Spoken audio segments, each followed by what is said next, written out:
Fantastic. All right, just going to share my slides and appreciate the hosting team letting me know. A little note up there to press record. Okay. How's that looking, hosting team? Looks good. Good. Fantastic. Thanks, guys. All right. So I really do appreciate as well the acknowledgement of country that you did. I think it's really important. Um, in fact, I think it's really important to just remember the First Nations people across the country and the fact that they have such a great respect for dialogue and the sharing of knowledge, because it really is an important aspect of good leadership and something that we can certainly learn from the traditional custodians of this land. I think that's something that's very important to remember. Okay, so the purpose of today's lecture is to give you some context and a framework for some of the concepts that you'll be using for your learning and growth over the coming weeks. We'll be recapping some of the points covered so far very briefly, and we'll also explore the concept of leader as coach. And in doing that, we're going to be looking at the key aspects of coaching approaches that you can use, not only in your role as a leader, but also in your own development and growth throughout this course. And hopefully, I'm going to go as fast as we can. We'll finish with some really good Q&A time. Good. So in all the leadership coaching I do, in every single context, I always start by asking, what does leadership mean to you? And what values are most important to you as a leader? Often, even people who have been working in leadership positions for years actually do have difficulty answering this question. What becomes really clear to me is that those who have a strong sense of what leadership means to them and of the values that they hold as a leader, they seem to be able to navigate the complexities of leadership more easily than those who really struggle to articulate this for themselves. So if we want to set effective and meaningful goals for ourselves, we need to know what we value and what we're moving towards. And I can't stress how important it is for you throughout this course to keep this question front of mind. So from the wonderful lectures and stories that you guys are going to be hearing from industry professionals and leaders in STEM over the coming weeks, starting next week, you may well notice that your ideas around leadership change as you listen to them. And reflecting on that, if that's the case, is going to be super helpful for you and your growth as a leader. So we've talked about these ideas a bit already when we looked at the concept of implicit leadership. Remember last week, we looked at some cognitive models of leadership, how you can enact your values around your own self-concept to engage follower behavior, impacting others through our own actions and through the examples we set. And then we also looked at that transformational model of leadership, which is a behavior-focused model. And remember the 5 I's of that. I can see in some of the discussion boards that this model really resonated with some of you, which is great to see. And I'd encourage you to keep reading about it if that's the case. And then finally, we had a brief look at complexity leadership. Fascinating domain that's a little too complicated to delve into in the limited space that we have, but I would absolutely encourage anyone who's interested to research this in your own time, really. The main idea I want you guys to take away from this is that leadership can happen in any interaction. Anything you do that shifts the system in a positive way can be considered leadership. And here are some quotes from different fields that I think demonstrate this beautifully. The first one comes from Hannah Arendt. Now, she was actually a German-American historian and philosopher, and she was most famous for her work in dissecting Nazism in the years after World War II. And Arendt stated the smallest act in the most limited circumstances bears the seed of boundlessness, because one deed and sometimes one word suffices to change every constellation. I just think that's such a poetic and beautiful way of putting exactly what we were talking about. And the other one that we talked about last week, and I actually put a link up to this in the resources if you are interested into a talk with this fellow, into a podcast from Brian Clark. We control nothing but influence everything. Those are some really key concepts from that idea of that complexity leadership. And in a practical sense, I want you to remember the ideas we talked about last week in terms of communication, the positive ripple effects that are possible from each single interaction. So remember those quotes: to be an effective leader is to be an effective communicator. And the quality of the conversation determines the quality of the relationship, and the quality of the relationship determines the quality of the organization. Okay, so from those models and ideas, you can see why it's so important to start really reflecting deeply on the questions that you were set for homework, and to continue thinking about the specific behaviors you can undertake in pursuit of your personal leadership values. What small changes can you make to move closer to your leadership goals? I really want you to keep these questions in mind as we move through the lecture today and throughout the whole semester. Now, as we run an entire master's program on coaching psychology, today we're obviously only going to cover the absolute basics. This is absolutely just a taster. If you're interested in it, come and do the master's one day after you've graduated. But there are certainly some very simple tools for now that you can use to deepen your reflection and enhance your own development as well. So the coaching psychology unit opened here at Sydney University in the year 2000. And it was the first of its kind in the world. I think that really tells you just how new this field is. You can see here how quickly the research output has developed. And this graph doesn't even show the explosion of coaching research undertaken in the last 5 years alone. And the unit here at Sydney University has played, honestly, a very significant role in this research output, helping to build an evidence base for coaching practice, and particularly around the 4 key concepts that we're going to be looking at today. And I've put up some key pieces of research onto the Canvas site that I'd love you to look at later, if you're interested in any of the stuff that comes up today. But let's start with a key question. What is coaching? Because the term coach is widely used in various contexts. You guys are going to see a bunch of people on social media calling themselves coaches. And I would encourage you to be very skeptical, because the truth is there are no rules about who can call themselves a coach. In terms of science and psychology, the definitions of coaching are more specific. The key one, which is still a standard within the industry, was developed here within the unit by Anthony Grant and Susie Green back in 2003. And the key aspects of this definition are that coaching is collaborative. So we're working together with someone. It's solution focused, meaning that it's future oriented and it's results driven. And it's a systematic process, which is designed to facilitate enhancement of performance, self-directed learning, and personal growth. So it's something that someone does in a systematic, intentional way using a strong evidence base. And that's not what you're going to see on a lot of the social media stuff. Now, this definition identifies performance and self-directed learning, but it leaves out the idea of well-being, which we've now come to learn actually works really well with performance.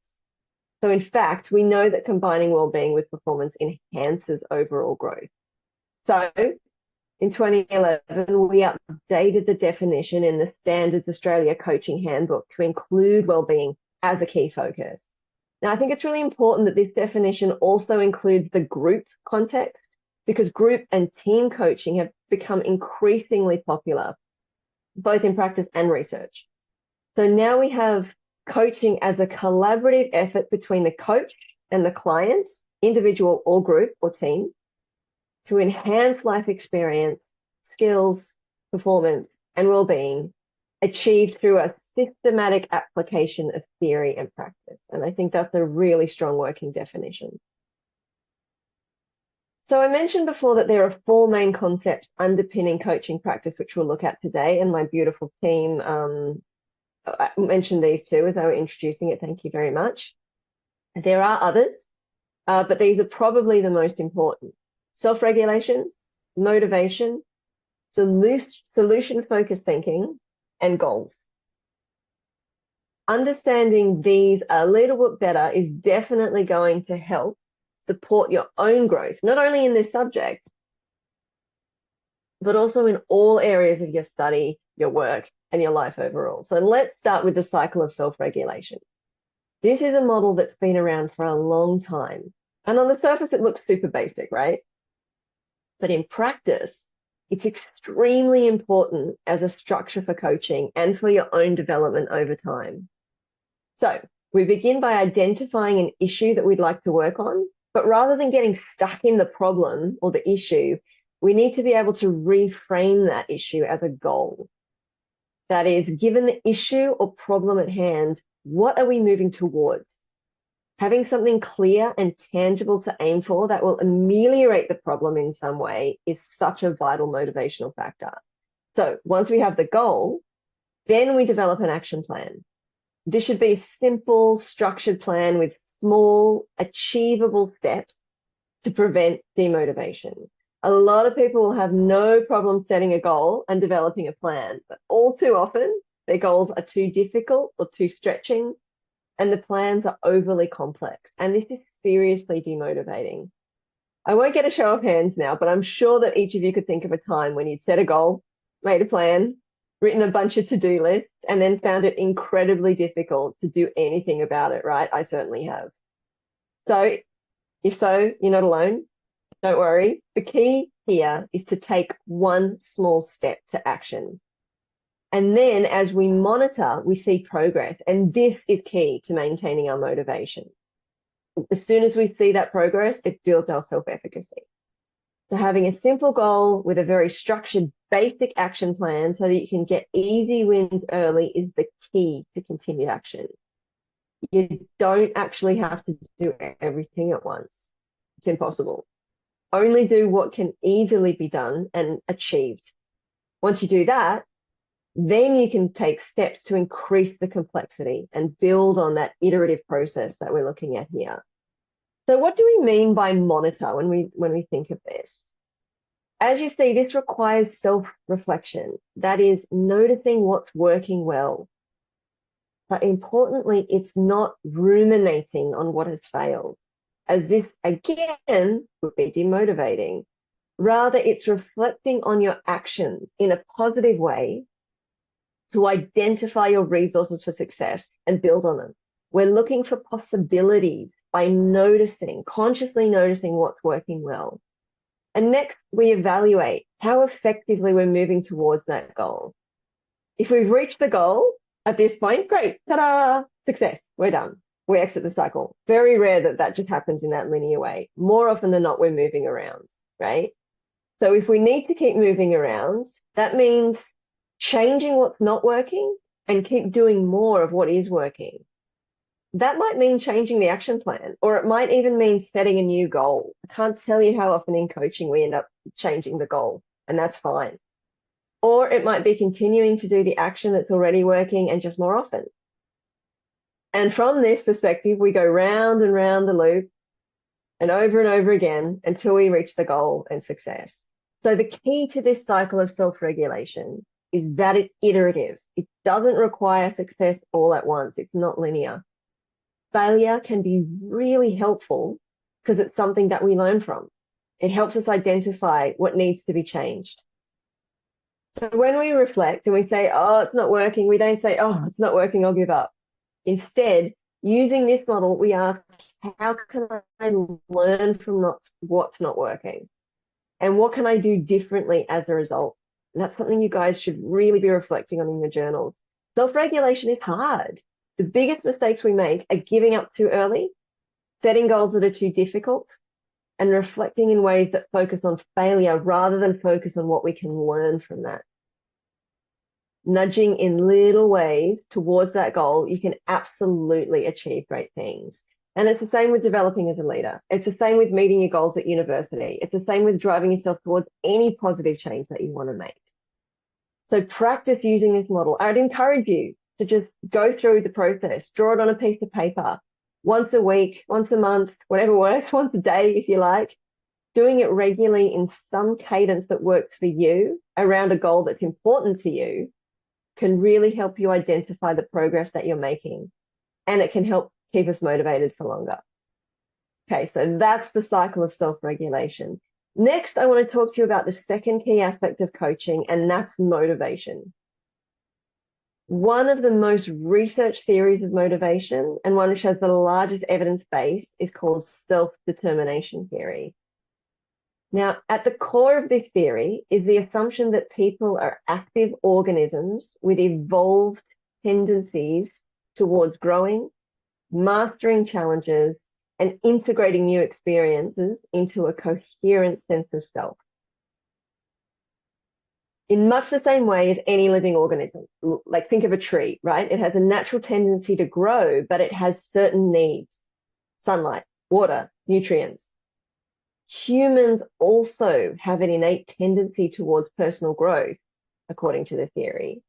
But to do so, we have three core needs, which we actively seek to satisfy: autonomy, competence, and relatedness. Now, according to self-determination theory, we're motivated towards growth and development only when these needs are being met. Personally, I view coaching, the act of coaching, as self-determination in practice, because good coaching is actually scaffolding all three needs at once. As a leader, if you're able to actively create an environment that supports these needs in your team, you're going to have higher levels of motivation and well-being. All the research points this way. And of course, if you're consciously focusing on ways to ensure these needs are being met for yourself, you're going to feel greater motivation and direction for your own growth. So what are these three psychological needs? Let's start with competence, which is the need to gain mastery of tasks and learn different skills. This is about us understanding and using our strengths in the things that we do. Think back to that cycle of self-regulation that we just talked about and the importance of achieving small wins. Being able to see our success, no matter how small, is what scaffolds our need for competence. And the next is relatedness or connection. And it turns out that this is one of the most important, one of the biggest kickers we could say to well-being. So this is about feeling a sense of belonging and meaningful connection with others. Particularly now that we're online so much more, working in hybrid settings, it's so important that we consider ways that we can make meaningful connections with other people and maintain those connections and foster that sense of community. I'd encourage you, as you set goals, to consider how might you include connections with other people in the pursuit of those goals. And then the last one is autonomy. And this is the need to feel in control of our behaviors and goals. This is really speaking to the idea of intrinsic motivation, again, that the beautiful speaker started off today's session with. And that was a great warmer. I love that. How much have we determined our goals? Are they connected to our personal values or are they determined by someone else? Are the goals you set yours, your parents, societies more broadly? We know from research that when goals are self-directed, we're more motivated in the sense that we put in more effort over a longer period of time and we're more likely to achieve them. I think it's really interesting to think about this in the context of the modern world. Lots of things in the modern world make things easier, but actually they remove our agency. Like, for example, lean back listening on Spotify. You're not choosing or you're not directing your own music choice. You're letting the algorithms do it for you. And my God, that's in so many different aspects. Not that that's bad, but it is impacting our sense of agency and autonomy. So I think it's really important that when you're doing your self-reflection this semester, and when you're hearing stories of leadership experience, think about the themes of competence, relatedness, and autonomy, as well as this idea of self-regulation. Think about how you're going to include them in the goals that you set for yourselves. All right, let's jump to the third foundational element of coaching, and that's solution-focused thinking. A little game to start with this one. Let's have a show of hands. How many people here can see the old lady in this picture? How many can see the young lady? Maybe some people can see none at all. The young lady has the black hair and a feather in top of her fringe. She's looking away. That's her eyelash there. and her ear and her chin. She's wearing some kind of scarf on her head. And the old lady that you can see, that's her nose, that's her fringe, that's the scarf around her head, that's her mouth. She's looking down. Now that I've pointed them out, right, you should probably be able to see both.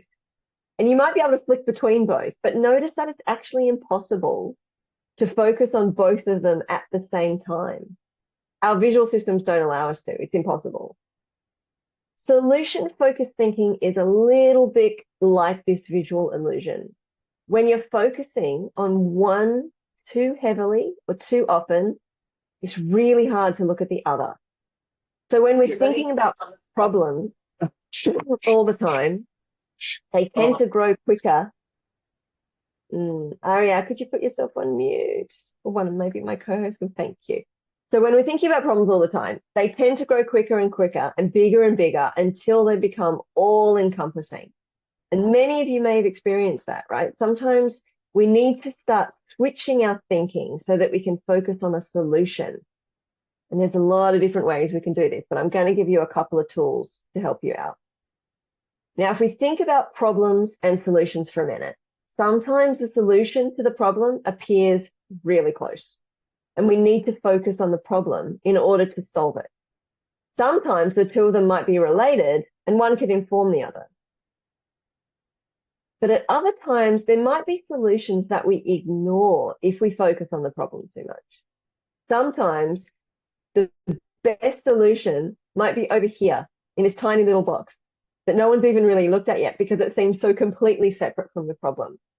So I'm going to give you an example from my own coaching practice. Last year, I was working with a leader who had problems with motivation and morale within his team. To be honest, I get this a lot. He'd been getting negative feedback on his leadership, people telling him he was micromanaging. Now, if we're to look at this with a problem-focused lens, we'd unpack why he was micromanaging and try to come up with corrective actions to help this bad behavior. But instead, we use solution-focused thinking to reframe the problem into a solution, to focus on what it was that we're moving towards rather than what we're trying to avoid. Right, so doing this, he set a goal of improving motivation and morale in the team by increasing their sense of autonomy and agency, self-determination theory. He came up with ways for the team to collectively acknowledge and celebrate small wins together, and over time, honestly, their motivation and engagement increased. And so did his positive feedback. So we shifted away from that problem of his poor leadership behavior and towards the goal of improved team performance, morale, motivation. The solution was looking at a desired outcome and working towards that instead of fixing the problem. So it's really important to remember that sometimes when we focus on a problem, it actually limits our scope to just keep the absence of the thing causing the issue. Just avoid that. When we step back and look at the bigger picture, we can reframe the problem as a solution. And we can look towards a desired outcome, a goal, a way you want things to be. And we know from years of research in goal theory that moving towards something we desire is way more motivating than trying to move away from something that we want to avoid. So focusing on the desired outcome and moving towards a solution rather than away from a problem is one key tool within solutions-focused thinking. And here's another. In coaching, we call this the ask-tell matrix. And we use this as a little heuristic with our clients to help us stay focused on a solution and an approach that's really beneficial for leadership. Let's make this practical with an example. Say your leadership role involves heading up a student society here at the university. One of your team members comes up and says to you, oh, I can't manage my time and I keep falling behind with everything. Now, imagine if your first response is to say something like, well, I know why. Let me tell you why you're failing. It feels pretty demotivating, right? It's not a great thing to hear. Now, what if you shifted quadrants and instead asked, why do you think time management is so difficult for you? Okay, it's a little bit better. At least you're bringing them into the equation now, right? Or you might be helpful and give some advice instead. Let me tell you how to solve this problem. I know that many of us love when someone is willing to solve our problems for us. It feels good, right? And students ask me to do this for them a lot. The problem is it doesn't tap into our intrinsic motivation and it doesn't support our need for autonomy. If we really want to engage and motivate others towards real change, we want to operate in the coaching zone. The coaching zone quadrant. This is where we ask them solution focused questions. What would being more organized look like to you? Notice that it's not a why question. Why are you so bad at this? Demotivating. Instead, it's future focused. What would being more organized look like to you? If you had better time management, what would be different? What would that allow in your life? Tell me about a time when you were organizing your tasks effectively. What was different then? What have you done in the past that's worked well now? What strengths and resources could you draw on to help you move towards the goal? Notice the difference in how these questions make you feel, as opposed to, well, let me tell you what to do, or let me tell you why you failed. So this is the power of solution-focused approaches to coaching and leadership. It's also something that you can harness yourself with your own growth this semester. Instead of focusing on the problem, consider what you're moving towards.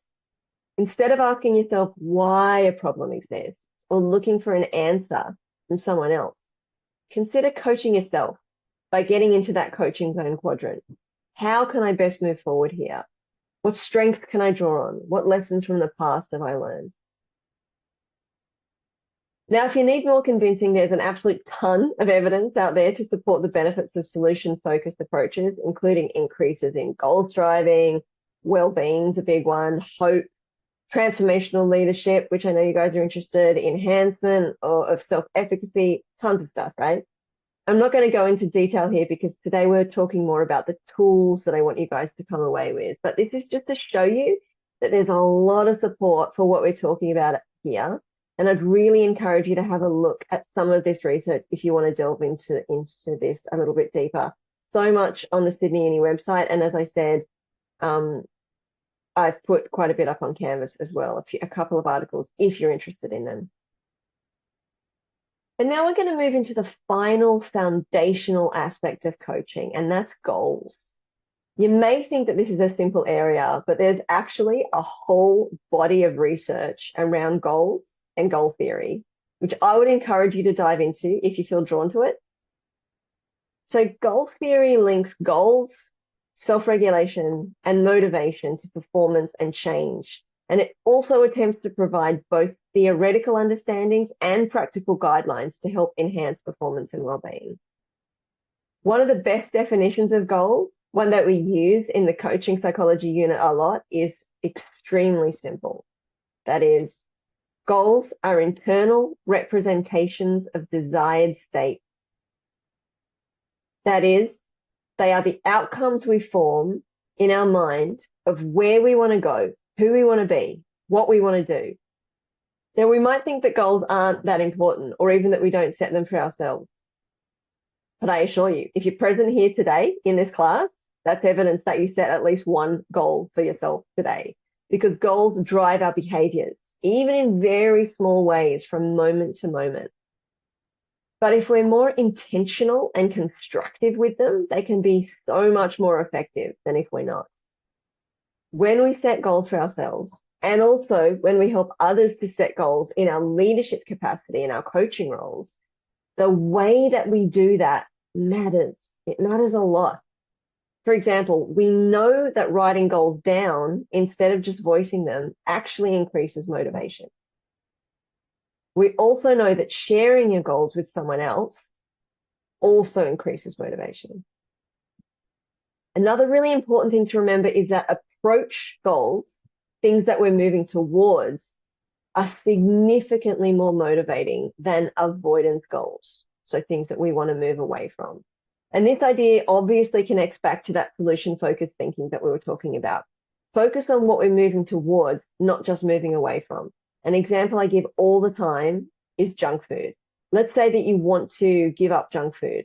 And so that's your goal, to avoid junk food. What are you thinking about? junk food, avoid junk food, avoid junk food. Still junk food top of mind there. That's where your attention's going. There's the saying where our attention goes, our energy flows. So that's not going to motivate us. If instead we focus it on, I want to have a healthy lifestyle, what we're focusing on now, where our attention is flowing, is healthy lifestyle, right? Rather than junk food. That falls by the wayside. So I think it's really important to think about how we can set approach goals rather than avoidance goals. Another effective way to think about our goals is by mapping them onto what we call a goal hierarchy. So what you notice here is that all the higher order goals at the top, that's what we're referring to as a value, and it's much more abstract. It might be something like be an effective leader or support women in STEM. What does that mean, right? It's different for everybody. It's going to be different for you. It's going to be different for me. But they're ways of expressing what's most important to us, to this person, to what they value. As we move down, the goals become more specific and more concrete. What goals do we need to set to become an effective leader, and what actions do we need to take to enact those goals? So perhaps I want to improve my listening skills. Okay, so get even more specific. What actions do I need to take to improve my listening skills? Maybe one action here could be noticing when I'm speaking too much, right? And the action is to notice and take a breath instead, or to use visual cues like touch my mouth to my hand to remind myself to listen because I'm just so used to talking. It's a very common thing we use in coaching. Another might be ask 2 questions before I give advice. So just have that in my mind. And these are really solid, specific actions that we can take in the pursuit of our goal to be a better listener, right? Which in turn is set to become an effective leader. So you can see how they're all connected there. And also notice that the actions we take often work towards more than one goal. So here, for example, we know that asking instead of telling is a really great strategy that helps support autonomy. Again, that's going to help us to increase motivation, and that in turn is going to help us to be a more effective leader. So you can see how it's all fitting together there. Now, it turns out that mapping these goal hierarchies is useful, not just for helping us see how everything connects, but also being able to notice something that we call goal neglect. This occurs when self-regulation at the upper levels has been suspended. And this usually is because we've stopped paying attention to our higher order goals or values. What happens here is that the goals at the lower end of the hierarchy become functionally superordinate. And so they start to guide our behavior. I'll take you through this a bit more, don't worry. So what this means, in very plain English, is that if we don't pay attention to our values and we forget what's important to us, these lower order goals take over, and they tend to demotivate us because we forget why they're important in the first place. Working with lawyers, for example, this is something we do a lot as coaches. Something we might see here would be holding a value of wanting to contribute to the community. That's a higher order value of a lot of lawyers, to promote fairness and justice. And this breaks down to having clear focus, mentoring and leading others, developing new clients, getting leverage from existing clients, making sure that we're getting the billing hours because that's necessary as well, right? So all that's fitting together in the pursuit of our higher order value. But when they get into the grind of every day, these goals around getting new clients, around making more billing hours takes over. And they forget about why it was important in the first place. It isn't about contributing to society anymore, right? So if there's a lack of attention at the top, parts of the bottom are going to start to take over. And then we start to feel like, why the hell did I even take this job? What am I doing here? The same thing might happen here at university. You start with these value-laden intentions. Maybe you want a university degree to expand your mind. or engage in the university culture. Maybe you have some core goals around exploring new things, exploring uni life and getting good grades as well. But if you're not focusing on what you're paying attention to, you might become, all of this might become a grind. Yes, you're getting great grades, great. But you find that life is all about just job, work, study, study, study, study. And if you're not careful, you could soon be asking, why on earth did I even come to university? What was the point of all of this anyway? The grind of everyday life takes us out.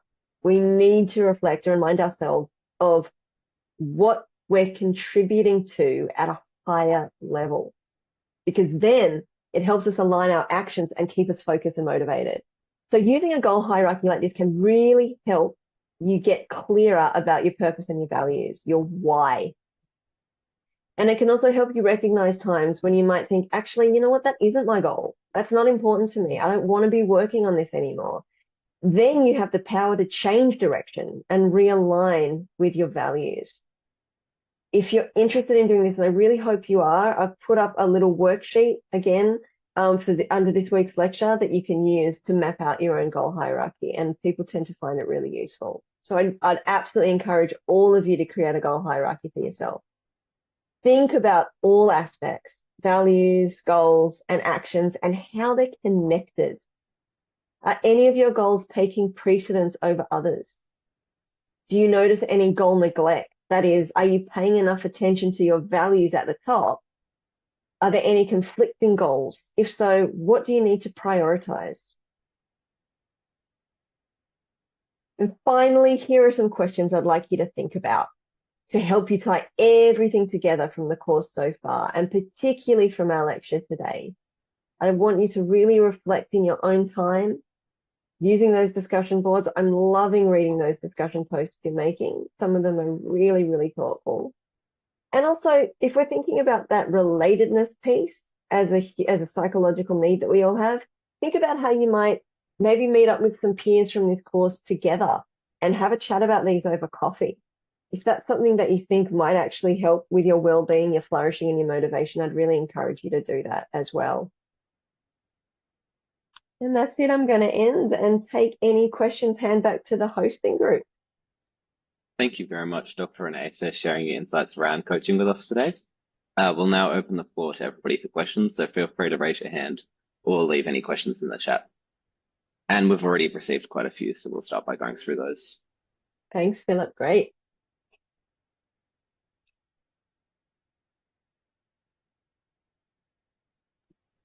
Pass over to the questions team. No problem. Take your time. I've left good time for questions. I'm so impressed with myself. Look at that. If anyone has any more questions, we can just chuck them in the question box and we'll mark them down and get started. We've got a first question. I think it was relating back to the self-regulation cycle. It says, do you think more often than not, it's better to just get started with the first step and figure out the rest along the way, rather than try a roadmap from the very beginning? So the roadmap is just something to help you keep track of your progress. Absolutely, I would encourage you to just get started, but be conscious about the goals that you're setting. Because if just get started means setting really unrealistic goals for yourself, then you're actually not going to just get started. Or you will, and it won't last very long. So yes, small steps towards achievable goals, absolutely get started on them. Use that cycle of self-regulation to check in, to be reflecting, rather than just, it's not a set and forget. Goals are never set and forget. That's just not how we work. Write the goal down, tell somebody else, and then come back and reflect on it daily, weekly, whatever works for you, and take note, what's working for me in pursuit of this goal? What's not working? What do I need to shift? What do I need to change? That's where that self-insight is so important, that self-reflection. And as we monitor, we gain more insight. We start to learn more about ourselves, how we work, what we value, what we're moving towards. All of that requires self-reflection. And that's what I mean by not just set and forget. Think about it, monitor what's working, what's not. And that's what coaching is. So as coaches, we sit down with people, we help them set goals, and then through each session, and you guys can be doing this as leaders, come back and have that conversation with them. Help them reflect. What's working for you? What's not working so well? What can you learn from that? How close are we getting to the goal? Do we need to rethink the goal? Do we need to sort of think of it in a different way? Does that make sense? Does that answer the question? Yeah, that does. Thank you. Great. So another question that a student asked was, is the self-determination motivation model similar to the SCARF model of motivation? Talk me through the SCARF model of motivation. Yeah, so I hadn't heard of it before, but I looked it up, and it says that it argues we have strong drives to seek out 5 key things. So their status, certainty, autonomy, relatedness, and fairness. Sounds very similar, doesn't it? Yeah, absolutely. And I have heard people using that SCARF model. I think it's interesting that they've got the relatedness and the autonomy in there, because we know how very, very important they are. The others could certainly be connected to competence. So yeah, really similar. And I would suggest that whoever developed the SCARF model be worth looking into. Undoubtedly had a look at self-determination theory and maybe just expanded on that a little bit, because it really is one of the most, in fact, I think it is the most researched motivational theory available. So yes, and it's great to be reflecting on that as you're setting goals, to be thinking, okay, these goals are great, and are they actually helping me to scaffold these psychological needs? And again, in your role as leaders, whatever leadership practice you're doing, whenever you have coaching conversations with people, having that in mind as well. How am I scaffolding this person's sense of connection? How am I scaffolding their agency, and how am I helping them achieve those small wins to boost their sense of confidence as well? So yeah, I think that's a great question, and I would say yes, very connected. Another question we have is, in self-determination theory, does competence involve comparing yourself to peers? For example, if a classmate excels academically, would that enhance your own motivation? That is such a great question. And within goal theory, there's actually 2 different, you know how we talked about avoidance and approach goals, and the fact that approach goals are so much more motivating? What you're talking about there are learning versus mastery goals. Mastery goals is being really good at something, getting top marks. Now, they can be important, especially at university, right? But from the research, we know that when we are comparing ourselves to others and only focusing on mastering something, that's not only demotivating, but it can actually be pretty detrimental to our mental health as well. When we switch the goal to learning, that is, what am I learning here? How am I learning? Rather than how perfect am I? Not only is it more motivating, but it's also better for our well-being and our flourishing and our mental health as well. Comparing yourselves to others, nothing is either all true or false, right? So there can be times when that can be useful. Most often it is not useful and it is detrimental. And again, I think modern society is very much set up for us to do that a little bit more often than we should be. Noticing when we're doing that is going to be really, really helpful. And I would encourage you instead to build your confidence through comparison with, if you have to compare, with yourself and past achievements that you've made. So if you have this absolute desire to compete with yourself. How can I do better than I did last time? How can I learn more effectively than I did last time? How can I reflect more deeply on what I am learning? Competence as a psychological skill is not connected to a comparison with other people. It's about feeling as though we are good at something. And generally, comparison is the enemy of that. Great question.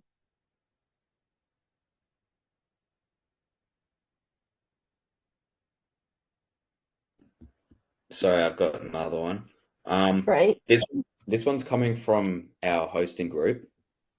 Is it common for leaders to lose motivation themselves? And how would you recommend overcoming and preventing this? Yeah, it is. It is. And especially in complex times, I think a lot of the time, we lose motivation when we experience cognitive overload as well. And I'm sure you guys have experienced that. You've just got too many things you're holding in your mind at one time, right? And you just think, "Ugh." And often in those times, you're going to find, as leaders, you're going to find people coming to you and saying, please just tell me what to do. I just need to be told what to do, right? So it's a really tricky line there, because the truth is that to scaffold the motivation for them, to keep them motivated, is to scaffold their need for autonomy, which isn't telling them what to do. But it's a very tricky way. So to answer your question, yes, I coach leaders who lose motivation. And for me, the two key things to help them tap back into that are tapping back into their values, the why piece. So doing things like goal hierarchies. Why are you doing this? What's the core value? And is there goal neglect going on there? Are we paying too much attention to answering 50,000 emails and getting everything right and getting positive feedback? And in the pursuit of that, I'm completely forgetting why I'm here. If that's the case, what can we shift around? That's one of the key ideas. And the other one would be making sure that I'm scaffolding those things, the competence, autonomy, and relatedness, and through their performance. And if there are any athletes here, and you've talked about performance coaching before, there's an idea that we have of oscillation, and that is oscillating between rest and work and rest and work. And when we get that cognitive overload, it's often because we just haven't been oscillating enough. We haven't been moving back to a space of rest, of connecting with our values, of living in a life that's important to us, and we're just constantly slamming ourselves. And that's a great recipe for burnout, and it's a great recipe for losing motivation. So those would be my key tips. Yeah, thank you. That makes sense. Another question we have from our hosting group is, how do you recommend leaders set goals that are both ambitious and realistic to ensure they drive progress without overwhelming others on their teams? Sorry, say that again. Both ambitious. How do you recommend, that are ambitious and realistic? Okay, well, I think it's just about being honest about that. It's about having a real conversation and mapping those goals out. It depends what we mean by ambitious, because I've done a lot of coaching of PhD students, and writing 100,000-word dissertation, damn ambitious, right?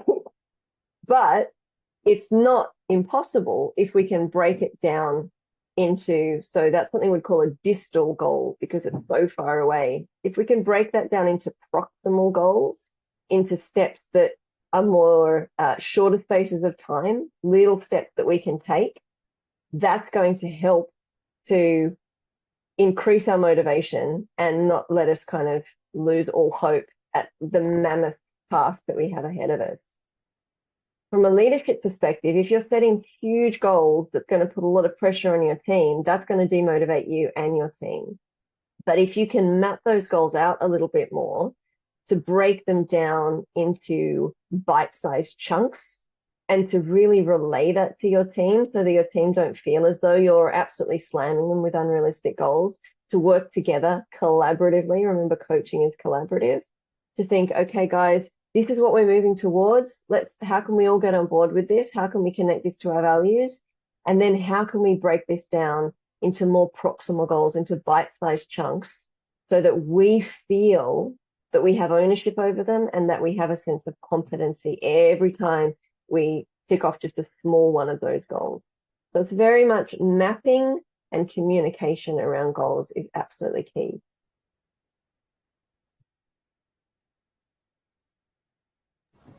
Yep. So we have another question from the class. Someone asked, can sharing goals with others make you feel like you've achieved them and reduce the chances of finishing the project? I don't know if it can make you feel as though you've achieved them. I think that it can be, we know that it can be really important to tell other people our goals because it helps us to stay accountable to them. But again, this is why that cycle of self-regulation is so important, because for some of us, if we simply say a goal out loud, we kind of check it off in our mind, and then we think, well, I've done that, right? I don't have to really think about it. And then we're absolutely not moving towards the goal. And that's where that self-reflection comes in. So noticing, how am I responding to the goals and the way that I'm setting the goals? Noticing, experimenting with it. Set yourself a goal, tell some people, move towards that goal, and evaluate what has been the impact of saying it out loud. Has that increased my motivation? Or am I finding that just because I said it, that felt like enough for me? So I would say always come back to that cycle of self-regulation because it helps you gain insight about yourself. Yep, thank you. Very welcome. We got time for another couple of questions if you've got them. Yeah, I've got another one from the chat box. Great. What's the main difference between coaching and clinical psychology? And is there an example you could give to illustrate the difference? That's a great question. Big difference, massive difference. Coaching developed as, I mean, way back in the 1960s, something called humanistic psychology evolved. In fact, it was really after World War II. People started to think, you might have heard of people like Abraham Maslow and Eric Fromm and Rollo May, people like this, started to think, why are we focusing on pathology? Why aren't we focusing on the people that we want to aspire to be? Why aren't we focusing on the positive aspects of human nature? Why are we only focusing on the diseases? So it's been almost a century, not quite, about 70 or 80 years since people have really, within psychology, have really started to think about those questions, and coaching arose from those questions. Coaching in that sense doesn't deal with pathology. By that, I mean, it doesn't deal with the DSM, it doesn't deal with mental health issues, even though those things are part of being human and they come into our sessions. As coaches, the kind of contracts that we tend to write up will state that really specifically. We're not mental health professionals. And if you feel as though with the client that there are mental health concerns, then we might do something like refer you on to a psychologist or have a conversation about how that might be appropriate. But we're not dealing with even things like anxiety and depression. Now, having said that, there is a very big scope for this, right? A lot of the clients that I have do feel very nervous, and that can be thought of as anxiety. It's not clinically diagnosed anxiety, but as coaches, we need to be able to work with the whole person. So to give you the clearest summary I could would be that coaching isn't focused on pathology. It's focused on future. A lot of psychology and a lot of therapy and psychotherapy is about looking backwards. So those Freudian traditions, tell me about your childhood, looking at the past. You'll notice from today's lecture that we're very much not about problem focused, but solution focused. So we're less looking at why, and we're more looking at how. Where are we going from here? That's not always appropriate with people who are suffering from very serious mental health problems, who need to be able to focus on the why. And that's where psychology will take over. So we're dealing with what we would call the generally healthy clinical population, looking forward to how we can help and how we can move forward together. Yeah, Does that answer the question? Yeah. Fantastic. All right. If you need to pop off, you absolutely can. We've got 2 minutes left, so I'm happy to take another question. But Yeah, one last question is yeah, from the chat box. Can someone who relies on motivation to act truly become a leader in the first place? I mean, relies on motivation to act. You mean being a human being? I don't think I've ever met a human who doesn't rely on motivation to act. Whether that motivation is simply my leg's getting numb and I need to stand up. I mean, that's all human actions have some element of motivation. whether we realize that or not. So I think, yes, we can trust them. Yes, we are all human and we all require motivation. I think you would probably need to be a robot to have no motivation. And even then, they probably have motivation of some kind. So absolutely. Very, very human. It's what kind of motivation are we seeking? And starting to unpack that a little bit might be really interesting for you to think about. Great, thank you. Thanks, guys. One more question or are we done? I'll leave it to the hosting group. We have one more if you have time to answer Yeah, it. yeah. So I asked, what was your most unforgettable coaching experience? That's too hard to answer. Oh gosh, let me think. My most unforgettable.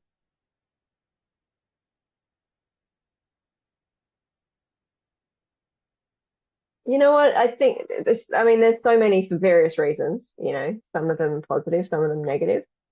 But I would say coaching somebody for a year who was absolutely convinced that they weren't going to get their PhD and then actually see them get it. That was very, very moving. And in fact, we both got a little bit teary at her graduation, which I did go along to. Just a lot of things were coming up for her, and she was absolutely convinced that it wasn't going to happen. And I don't think it was the coaching that made it happen, but it absolutely scaffolded. It provided a place for her to have those psychological needs met. And that little bit of extra motivation that she needed in order to get through it. And so, yeah, that's definitely something I'll always remember. Yeah, that's lovely. I can imagine there's lots of situations like that as a coach. Definitely. Yeah. But yeah, that's all of the questions for now. Thank you so much. I'll Thanks, pass it over Eleanor. to the hosting group to finish.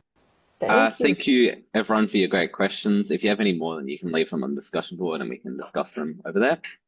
Thank you very much to Renee, and thank you, everybody, for their participation today. And we look forward to seeing you next week at the next seminar. Beautiful. Thanks, Philip. Thank you to the hosting team. Great job this week. Really appreciate your support. Really, really great.